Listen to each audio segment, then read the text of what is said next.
Pour Karim Émile Bittard, la marge de manœuvre de la France est assez réduite, mais elle est symboliquement importante.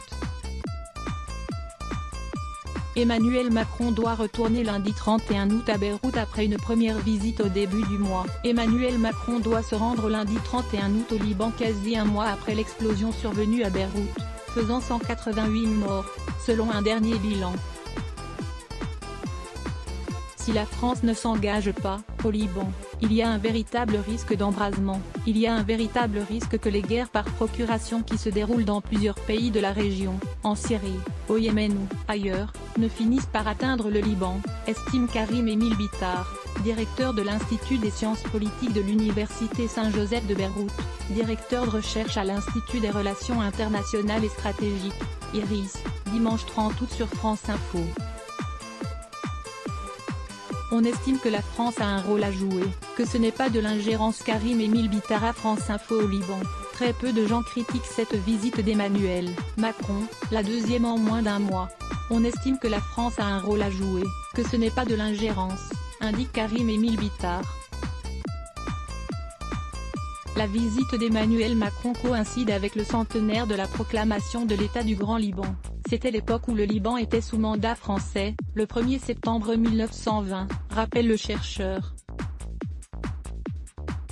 Il y a donc des liens historiques très forts, des liens émotionnels entre les deux pays.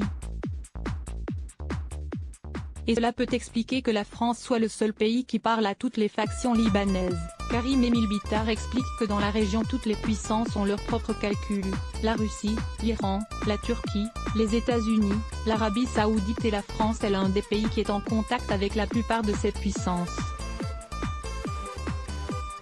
La France peut être bien placée pour essayer de négocier un modus vivendi entre les différents partis libanais et les différentes puissances régionales pour éviter qu'elles ne se servent du Liban comme d'un champ de bataille ou comme une caisse de résonance, estime-t-il. Aucun ministre n'a été interrogé, les vrais responsables sont totalement déresponsabilisés. Karim Émile Bittard à France Info le 4 août, une double explosion survenait dans la capitale libanaise, depuis la ville est toujours sous le choc et l'enquête n'a pas du tout avancé.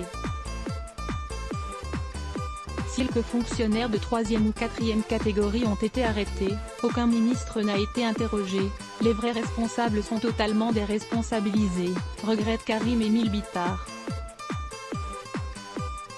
Il est persuadé que l'État n'est pas prêt de porter véritablement la moindre responsabilité, le gouvernement a démissionné mais a continué les vieilles pratiques de partage du pouvoir.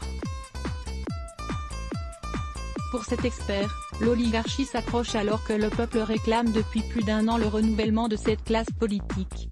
Selon Karim Émile Bittard, l'État est aux abonnés absents, ce sont surtout des initiatives privées, des citoyens, des ONG qui sont présentes. Le directeur de recherche a appelé la communauté internationale, c'est-à-dire surtout l'Union européenne, les bailleurs de fonds, l'Agence française pour le développement à soutenir ces initiatives privées. Le peuple libanais ne souhaite pas que l'aide internationale soit siphonnée par une classe politique corrompue qui s'appuie sur un réseau clientéliste. Il souhaite que s'il y a une aide internationale, elle aille directement à ceux qui en ont véritablement, à cette population qui a été durement touchée, assure-t-il.